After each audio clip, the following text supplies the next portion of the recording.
오늘 본문의 말씀으로 하나님의 전신갑주라는 제목으로 말씀의 은혜 또 기도의 제목을 삼고자 합니다.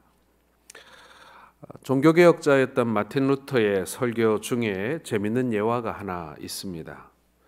사탄이 어느 날 자기 부하들을 세상 사람들을 미혹하기 위하여 파송하는 그런 장면이 나옵니다. 가서 어떻게 해야 많은 사람들을 유혹해서 지옥으로 끌고 오겠느냐 이렇게 사탄이 말하니까 한 마귀가 말하기를 난 하나님이 안 계신다고 돌아다니면서 얘기하겠습니다. 이렇게 말하자 사탄이 그건 오래전부터 해먹은 건데 그 방법으로는 안 돼 라고 말합니다. 또 다른 마귀가 말하기를 나는 돌아다니면서 지옥이 없다 라고 말하겠습니다. 그러면 사람들이 죄를 많이 짓지 않겠습니까? 그러자 사탄이 웃으면서 하는 말이 그렇지 않아도 그 사람들은 지옥을 안 믿는다 이렇게 말했습니다. 다른 마귀가 또 나섭니다. 저는 고통을 많이 주겠습니다. 고통을 주면 사람들이 그로 인해서 순교하고 또 그리스도의 이름으로 고난당한다고 믿지 않는 사람들이 비웃을 겁니다. 사탄이 깊이 생각하더니 그것은 오히려 역효과가 나타나기 때문에 그 방법은 안 돼 라고 대답을 합니다. 마귀들은 머리를 싸매고 온갖 방법을 구상합니다. 그리고 사탄에게 결국 무슨 묘책이 없을까요? 하고 다시 되묻게 됩니다. 이에 마귀들의 왕인 사탄은 이렇게 말합니다. 그냥 가서 이렇게 말해라. 서두를 것이 없고 천천히 예수 믿으시오. 이렇게 알리라고 가르쳐 줍니다. 천천히 아주 기가 막힌 방법입니다. 천천히 세월 다 갑니다. 선한 일도 천천히 뭐든지 천천히 합니다. 그러다가 천천히 하다가 결국 때를 놓쳐 망하게 된다라는 이야기지요. 그런데 저는 이 종교개혁 시대에는 이런 방법이 통했을지는 모르지만 요즘에 최근에 또 사탄의 전략은 또 달라지지 않았나 이런 생각을 하게 됩니다. 세상이 많이 변했지 않습니까? 변하는 흐름에 따라 사탄의 전략도 바뀌었을 것 같습니다. 최근에 사탄은 모든 사람들에게 열심히 교회 출석하라고 격려합니다. 열심히 헌금도 하고 봉사도 하라고 권고합니다. 그러나 절대로 예수를 믿지는 말라고 말한다. 이렇게 그들이 전략을 짜지 않았을까 생각합니다. 신앙생활을 교양의 하나로 혹은 취미생활로 전환시키려고 합니다. 십자가의 보혈은 생각하지 말고 십자가는 그저 장식용으로 사용하라고 말합니다.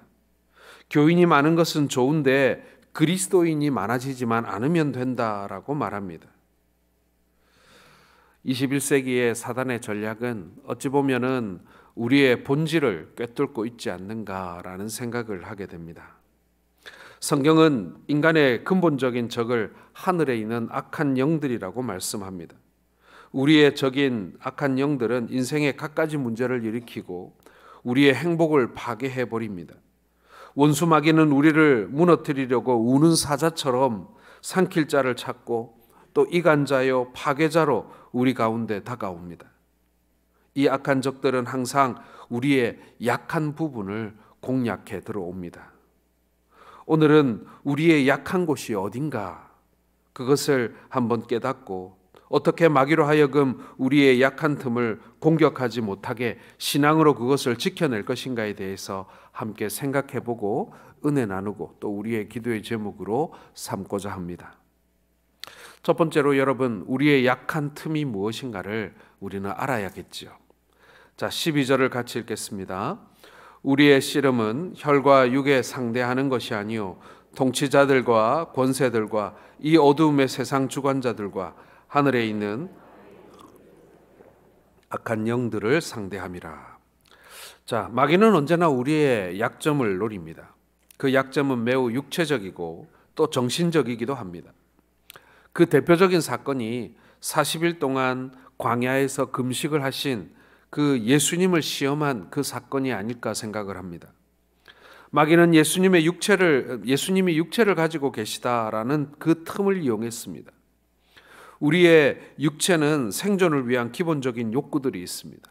식욕이 있고 수면욕이 있고 성욕이 있고 이런 욕구들은 본능입니다. 이 욕구들을 이용해서 사탄은 우리를 시험하고 비참하게 만들려고 하죠. 그러나 예수님은 이 본능에 가까운, 이 본능인 욕구를 시험하는 마귀의 시험을 이겨내셨습니다. 마귀는 육체적인 틈을 파고들어 예수님을 시험하려고 했습니다. 굶주림을 이용하는 것이죠. 돌이 떡이 되게 하라라고 유혹합니다. 이 첫 번째 시험에 실패하자 예수님을 성전 꼭대기에 세우고 성전에서 뛰어내리게 합니다. 뛰어내리면 천사들이 받들어 발이 돌에 부딪히지 않을 것이라는 그런 시험입니다. 이 시험은 굉장히 정신적인 시험이라고 할 수 있습니다. 예수님의 공명심을 부추기는 것이죠. 그러나 이 시험에서도 예수님을 쓰러뜨릴 수는 없었습니다. 세 번째 시험은 천하 만국을 보여주며 사단에게 엎드려 경배하면 그것을 다 주겠다라는 유혹입니다. 이것은 또한 매우 영적인 유혹이라고 할 수 있습니다. 인간의 명예욕을 자극하는 그런 시험인 것이죠. 그러나 예수님은 사단아 물러가라 외치며 이 모든 시험을 이겨내십니다. 사단은 여러분 우리의 약한 부분을 노리고 있습니다. 내가 육체적으로 약한지 혹은 정신적으로 약한지 혹은 영적으로 약한지 너무나 잘 알고 그 약한 부분을 노립니다. 내가 어디를 건들면 바르르 화를 내는 것인지, 내가 어느 부분에 딱 건들리면은 내가 가장 행복해하고 좋아하는 것인지, 사단은 그것을 알고 그것을 역이용하여 우리를 넘어뜨리려고 한다라는 것이죠. 사단은 불완전한 영혼을 속이는 수천 가지의 방법을 가지고 있습니다. 어두움의 모든 권세와 악한 영들이라고 하지 않았습니까? 그들은 인간의 약한 부분을 유혹하는 그런 엄청난 기술을 가지고 있습니다. 그리고 그들을 옛 뱀이라고 얘기하지 않습니까? 하와를 유혹하던 그 뱀을 연상합니다. 하와는 하나님이 그만 동산 중앙의 그 실과를 보았습니다. 그 나무는 먹음직도 하고 보암직도 하고 지혜롭게 할 만큼 탐스럽기까지 했습니다. 이것이 바로 하와의 빈틈이었던 것입니다. 이 강교한 옛뱀 사탄은 지금도 우리를 죄짓게 만듭니다. 특별히 예수 믿는 사람들을 많이 유혹합니다. 그리고 사람들을 유혹할 때 쓰는 방법이 여러 가지가 있는데 그 중에 네 가지를 한번 살펴보겠습니다. 특별히 믿음의 사람들의 실수와 약점을 가지고 유혹합니다. 우리들에게 그렇게 하잖아요. 누구누구도 그렇게 했는데, 누구누구도 그런 실수를 하며 사는데 라고 얘기하면서 우리의 약점 혹은 우리의 죄를 합리화하게 만들어 버린다라는 것이죠. 첫 번째가 다윗의 이미지를 가지고 우리를 유혹합니다. 다윗 왕을 보라. 밧세바를 유혹하여 범죄하였지만 선지자가 찾아와 회개한 후에는 훌륭한 왕이 되지 않았느냐. 그저 죄 많이 짓다가 어느 때에 가서 회개하면 된다. 죄를 가볍게 여기는 것이죠. 그리고 지은 죄에 대하여 합리화하고 그리고 그것을 가지고 우리가 스스로 죄책감을 내려놓도록 그 죄에 대한 경계심을 내려놓도록 만드는 그런 이미지인 것이죠. 둘째는 모세의 이미지입니다. 모세는 위대한 하나님의 사람이지만 그에게는 혈기가 있었습니다. 모세는 사람을 쳐 죽이기도 했고 십계명이 새겨진 돌비석을 깨트리기도 했고 사람들 앞에서 반석을 내리치기도 했던 혈기 많은 사람이었습니다. 그래도 위대한 사람이었지 않느냐. 그러므로 혈기를 좀 부렸기로써니 뭐 걱정할 것이 있느냐. 그저 생긴 대로 살아라. 사단은 우리에게 그렇게 속삭인다는 것입니다. 그래도 버럭버럭 화를 내지만 그리고 그렇게 분내지만 그러나 나는 뒤끝은 없잖아 라고 하면서 수많은 사람들에게 상처를 입히도록 그리고 우리 스스로가 고립되도록 만드는 것이 이 사단의 유혹이라는 것이죠. 그리고 베드로의 이미지도 이용합니다. 베드로는 우리가 잘 알듯이 다혈질의 사나이였습니다. 그는 예수님께서 기도하실 때 겟세마네 동산에서 잠만 잤습니다. 예수님이 붙잡힌 대제사장의 뜰에 불을 쬐고 있다가 계집아이 하나가 저도 예수와 함께 있었던 사람이라는 말에 예수님을 3번이나 모른다라고 부인했던 사람입니다. 그럼에도 불구하고 이후에 성령을 받고 설교하자 3,000명, 5,000명씩 주께 돌아오는 능력의 종이 되었다. 그러니 지금은 잘 때이니 푹 자고 나중에 주의 일을 하라. 사단은 우리에게 그렇게 안일함을 유혹한다라는 거예요. 우리의 형편, 우리의 지금 상황, 내가 지금 그럴 때가 아니니까 나중에 형편이 좋아지면 내가 열심히 하고 내가 주의 일도 하리라. 이렇게 베드로의 과거를 우리에게 떠올리며 우리를 합리화하게 만드는 것이죠. 그리고 마지막 가장 무서운 유혹인데요, 바로 바울의 이미지입니다. 바울의 주장 가운데 제일 중요한 주장이 이신득이입니다. 너무나도 중요한 복음의 진리이죠. 오직 믿음으로만 구원을 받는 것입니다. 이것을 교묘하게 이용하기도 합니다. 믿음으로 구원을 받았으니 행위는 상관이 없다고 우리에게 말합니다. 마음대로 살라고 합니다. 이미 구원을 받았고 천국은 예정된 것이니 지금 아무렇게나 살아도 상관이 없다. 이 정도 실수는 충분히 해도 나는 구원받을 수 있다라고 하는 그런 구원에 대한 오해, 그리고 구원에 대한 안일함을 우리에게 심어주고 있는 것입니다. 사랑하는 성도 여러분, 이러한 유혹들은 전부 우리를 유혹하기 위한, 타락시키기 위한, 우리의 약점을 파고들기 위한, 우리의 죄를 합리화하게 만드는 사단의 유혹이라는 것입니다. 사단은 이런 올무에 걸려서 우리가 넘어지기를 바라고 있습니다.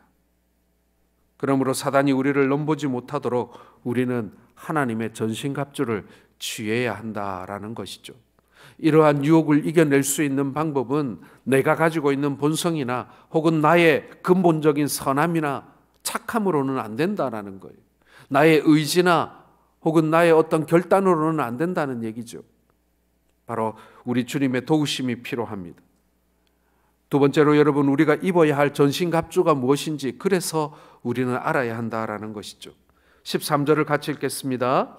그러므로 하나님의 전신갑주를 취하라. 이는 악한 날에 너희가 능히 대적하고 모든 일을 행한 후에 서기 위함이라. 한 청년이 아주 추운 날, 한 영하 20도가 되는 날, 막 온갖 옷을 다 막 롱패딩에다가 막 껴입고 모자 쓰고 목도리 두르고 마스크하고 저한테 와가지고 목사님 저의 전신갑주를 보십시오 이러더라고요. 그 장면이 참 아주 인상적이었습니다. 냉기가 몸 안으로 파고 들어가지 못하도록 온몸을 돌돌돌 감아놓은 그 모습이 그래 전신갑주 같기도 하다, 이런 생각을 한 적이 있습니다. 마귀는 언제나 인간의 약점을 노립니다. 그러므로 그리스도인은 완전 무장을 하고 서야겠지요. 본문에는 하나님의 전신갑주라고 했습니다. 로마서 13장 12절에는 빛의 갑옷이라고 했고요. 고린도후서 6장 7절에는 의의 병기라고 지칭하기도 했습니다. 지금부터 우리가 입어야 할 전신갑주가 무엇인지 간략하게 우리가 살펴보겠습니다.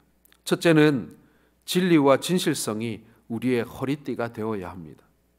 허리띠는 바지를 흘러내리지 않게 하는 기능도 있지만 여러분, 초대교회에서의 이 허리띠는 좀 다른 용도였습니다. 그리고 전쟁을 하는 군인들에게는 이 허리띠의 용도가 달랐습니다. 그것은 힘을 쓰기 위한 허리띠입니다. 여러분, 역도 선수가 무거운 이 바벨을 들기 전에 이게 뭘 하죠? 허리띠를 하나 찹니다. 그게 이제 이 배에 힘을 넣기 위해서, 몸에 힘을 모으기 위해서 몸을 받쳐주는 그런 허리띠입니다. 허리띠는 매우 중요합니다. 허리띠를 바짝 붙잡아 매야 힘을 제대로 쓸 수 있는 것입니다. 우리가 마귀와 대적하기 위해 힘을 써야 하는데 제일 먼저 진리로 허리띠를 떼야 한다라는 것입니다. 이사야 11장 5절에도 보면 공의로 그의 허리띠를 삼으며 성실로 그의 몸에 띠를 삼으리라 라는 말씀이 나옵니다. 우리 그리스도인들에게는 때로는 지식이나 재산이나 권력이 부족해도 진실성 하나만큼은 분명해야 합니다. 하나님 앞에 진실해야 된다라는 거예요. 우리가 다른 것 아무것도 가지고 있지 못하더라도 하나님 앞에 정직하며 진실해야 된다. 그리고 그것이 바로 하나님께서는 우리에게 힘이다라고 말씀하고 있는 것입니다. 어떻게 보면 세상에서 가장 강력한 힘이 진실이지 않을까, 우리가 그렇게 볼 수 있습니다. 사랑하는 성도 여러분, 주 앞에서, 그리고 우리 하나님 앞에서, 그리고 사람들 앞에서 진리와 진실함으로 허리띠를 띠시는 우리 성도들 되시기를 바랍니다. 두 번째로는 의가 우리의 흉배가 되어야 합니다. 오늘 말씀에는 호심경이라고 되어 있는데요, 이 흉배는 가슴에 붙이는 보호 장구입니다. 옛날 전쟁은 칼과 창 그리고 활로 하는 전쟁이었습니다. 그러므로 가슴에 흉배를 붙이고 있으면 칼을 맞기도 하고 창을 맞기도 하고 화살을 맞기도 하지만 그거 한 번 맞았다고 바로 죽지는 않습니다. 가슴을 잘 보호하고 가장 중요한 곳에 보호구가 있어야 우리가 치명상을 입지 않게 되는 것이죠. 하나님이 우리를 예수 그리스도의 피로 의롭게 하셨습니다. 그것은 마귀의 공격으로부터 보호하기 위함입니다. 로마서 8장 1절을 같이 읽겠습니다. 그러므로 이제 그리스도 예수 안에 있는 자에게는 결코 정죄함이 없나니, 이 정죄라고 하는 강력한 창이 우리의 심장을 꿰뚫지 못하도록 바로 예수 그리스도의 의가 우리의 흉배가 되어준다, 우리의 호심경이 되어준다, 이렇게 말씀하고 있는 것입니다. 로마서 8장 33절도 읽어보겠습니다. 누가 능히 하나님께서 택하신 자들을 고발하리요, 의롭다 하신 이는 하나님이시니. 바로 이 하나님의 의롭다 하심이 우리를 지켜준다라는 것입니다. 하나님이 이 진노의 화살에서 우리를 보호하는 흉배가 되어주신다라는 것이죠. 그리고 세 번째로는 평안의 복음에 예비한 것이 우리의 신이 되어야 합니다. 신발은 군인들이 갖추어야 할 장비 중에 가장 중요한 부분입니다. 군대에 가면, 훈련소에 가면 가장 먼저 지급받는 것이 전투화입니다. 우리가 사회에서 편한 신발만 신고 운동화만 신고 또 내 발에 아주 딱 맞는 그런 부드럽고 그런 가벼운 신발만 신다가 처음 군대 가서 이 군화를 신으면요, 불편하기 짝이 없습니다. 하루만 신고 돌아다니고 나면요, 발이 여기저기 막 까져가지고 엉망이기도 합니다. 긴 행군이라도 하게 되면 온 발이 물집이 잡혀 엉망이기도 합니다. 하지만 이렇게 훈련을 받고 산길과 돌짝길과 그리고 해안가 모래길을 걷다 보면 이 전투화라는 것이 얼마나 중요한 것인가, 이게 얼마나 유용한 것인가를 새삼 알게 되어집니다. 이 평안의 복음으로 우리도 신을 신어야 한다라는 것입니다. 하나님과 평화하고 사람들과 평화를 도모하는 것이 바로 복음입니다. 그런데 이게 쉽지가 않아요.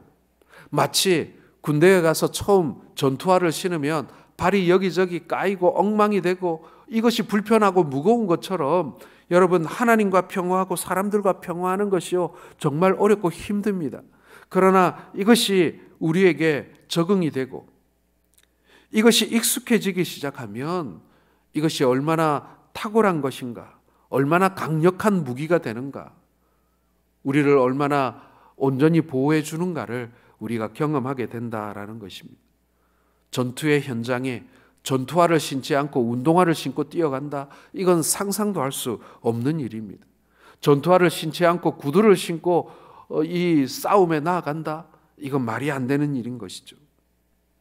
네 번째로 믿음이 우리의 방패가 되어야 합니다. 흉배는 가슴을 보호하는 장비입니다. 그러나 방패는 전신을 방어하는 것입니다. 그 믿음의 방패를 가져야 하죠. 믿음은 우리로 하여금 세상을 이기게 만듭니다. 믿음의 방패는 불화살을 막아줍니다. 이 불화살은 우리의 영혼을 지옥으로 끌고 가려고 하는 마귀의 격렬한 유혹과 공격을 말하는 것입니다.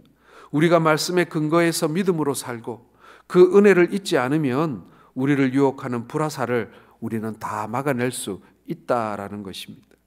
다섯째는 구원의 투구입니다. 투구는 머리를 보호하는 장비입니다. 우리의 몸을 이야기할 때 가장 중요한 것이 바로 우리의 머리 아니겠습니까? 다시 말해서 구원의 확신은 투구와 같이 중요한 역할을 합니다. 구원의 확신이 없으면 다른 사람을 전도할 수도 없고 조그만 어려움이 와도 낙심하기 쉽습니다. 마귀는 우리를 유혹해서 절망에 빠뜨리려고 합니다.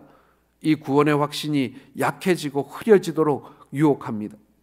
그러나 구원의 확신을 가짐으로 생겨난 산 소망은 우리로 하여금 하나님을 온전히 신뢰하게 만들고 하나님 안에서 기뻐하도록 우리를 지켜주게 되는 것입니다.